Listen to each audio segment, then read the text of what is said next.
Polaris by HP Lovecraft. Into the north window of my chamber glows the pole star with uncanny light. All through the long, hellish hours of blackness it shines there. And in the autumn of the year, when the winds from the north curse and whine, and when the red-leaved trees of the swamp mutter things to one another in the small hours of the morning under the horned waning moon, I sit by the casement and watch that star.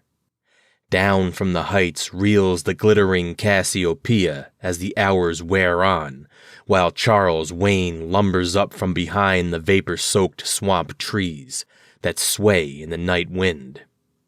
Just before dawn, Arcturus winks ruddily from above the cemetery on the low hillock, and Coma Berenices shimmers weirdly afar off in the mysterious east. But still the pole star leers down from the same place in the black vault, winking hideously like an insane watching eye which strives to convey some strange message, yet recalls nothing save that it once had a message to convey.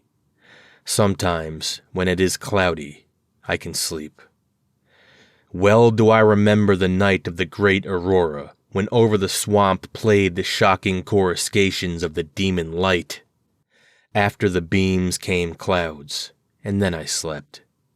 And it was under a horned, waning moon that I saw the city for the first time.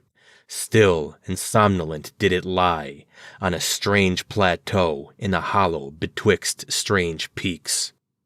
Of ghastly marble were its walls and its towers, its columns, domes, and pavements. In the marble streets were marble pillars, the upper parts of which were carven into the images of grave bearded men. The air was warm and stirred not, and overhead, scarce 10 degrees from the zenith, glowed that watching pole star. Long did I gaze on the city, but the day came not. When the red Aldebaran, which blinked low in the sky but never set, had crawled a quarter of the way around the horizon, I saw light and motion in the houses and the streets. Forms strangely robed, but at once noble and familiar, walked abroad, and under the horned waning moon men talked wisdom in a tongue which I understood, though it was unlike any language I had ever known. And when the red Aldebaran had crawled more than halfway around the horizon, there were again darkness and silence. When I awaked, I was not as I had been. Upon my memory was graven the vision of the city, and within my soul had arisen another vaguer recollection, of whose nature I was not then certain. Thereafter, on the cloudy nights when I could sleep, I saw the city often, sometimes under that horned waning moon, and sometimes under the hot yellow rays of a sun which did not set, but which wheeled low around the horizon. And on the clear nights the pole star leered as never before. Gradually I came to wonder what might be my place in that city on the strange plateau betwixt strange peaks. At first content to view the scene as an all-observant uncorporeal presence, I now desired to define my relation to it, and to speak my mind amongst the grave men who conversed each day in the public squares. I said to myself, this is no dream, for by what means can I prove the greater reality of that other life in the house of stone and brick south of the sinister swamp, and the cemetery on the low hillock, where the pole star peers into my north window each night? One night, as I listened to the discourse in the large square containing many statues, I felt a change and perceived that I had at last a bodily form. Nor was I a stranger in the streets of Altho, which lies on the plateau of Sarkis, betwixt the peaks of Noton and Katifonek. It was my friend Alos who spoke, and his speech was one that pleased my soul, for it was the speech of a true man and patriot. That night had come the news of Daikos' fall, and of the advance of the Enutos, Squat, hellish, yellow fiends who 5 years ago had appeared out of the unknown west to ravage the confines of our kingdom and finally to besiege our towns. Having taken the fortified places at the foot of the mountains, their way now lay open to the plateau, unless every citizen could resist with the strength of 10 men. For the squat creatures were mighty in the arts of war, and knew not the scruples of honor which held back our tall, gray-eyed men of Lomar from ruthless conquest. Allos, my friend, was commander of all the forces on the plateau, and in him lay the last hope of our country. On this occasion he spoke of the perils to be faced, and exhorted the men of Altho, bravest of the Lomarians, to sustain the traditions of their ancestors, who when forced to move southward from Zabna before the advance of the great ice sheet, even as our descendants must some day flee from the land of Lomar, valiantly and victoriously swept aside the hairy, long-armed cannibal Ganofkas that stood in their way. To me Allos denied a warrior's part, for I was feeble and given to strange faintings when subjected to stress and hardships. But my eyes were the keenest in the city, despite the long hours I gave each day to the study of the Nakadic manuscripts and the wisdom of the Zobnarian fathers. So my friend, desiring not to doom me to inaction, rewarded me with a duty which was second to nothing in importance.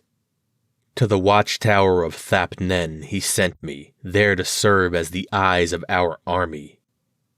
Should the Anutos attempt to gain the citadel by the narrow pass behind the peak Notan, and thereby surprise the garrison, I was to give the signal of fire which would warn the waiting soldiers and save the town from immediate disaster.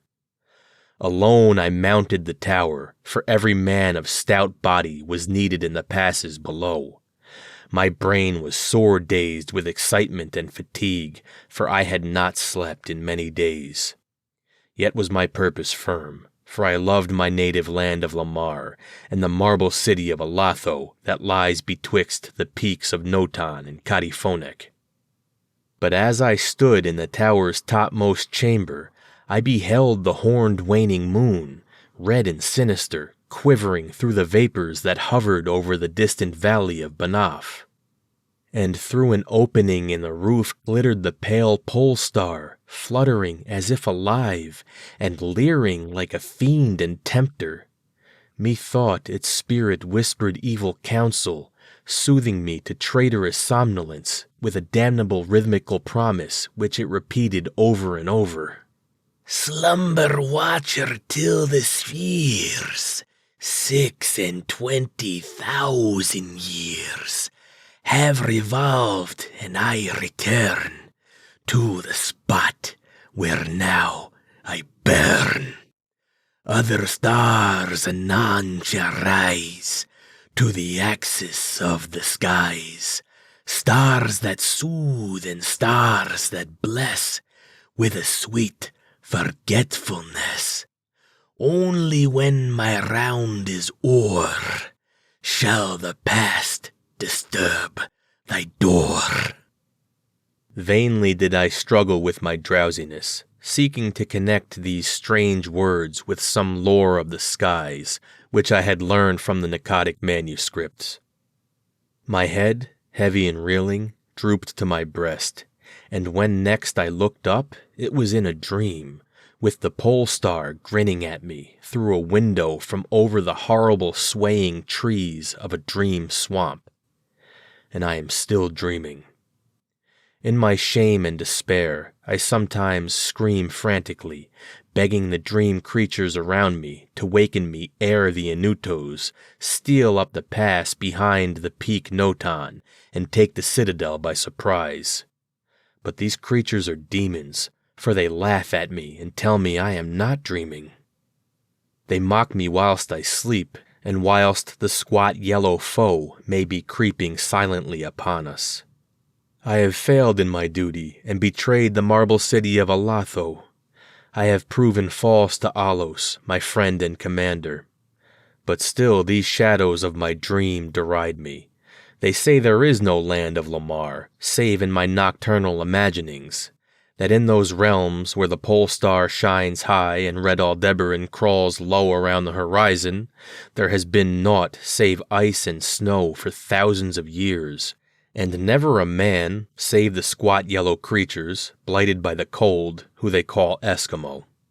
And as I writhe in my guilty agony, frantic to save the city whose peril every moment grows, and vainly striving to shake off this unnatural dream of a house of stone and brick south of a sinister swamp and cemetery on a low hillock, the pole star, evil and monstrous, leers down from the black vault, winking hideously, like an insane watching eye, which strives to convey some strange message, yet recalls nothing save that it once had a message to convey.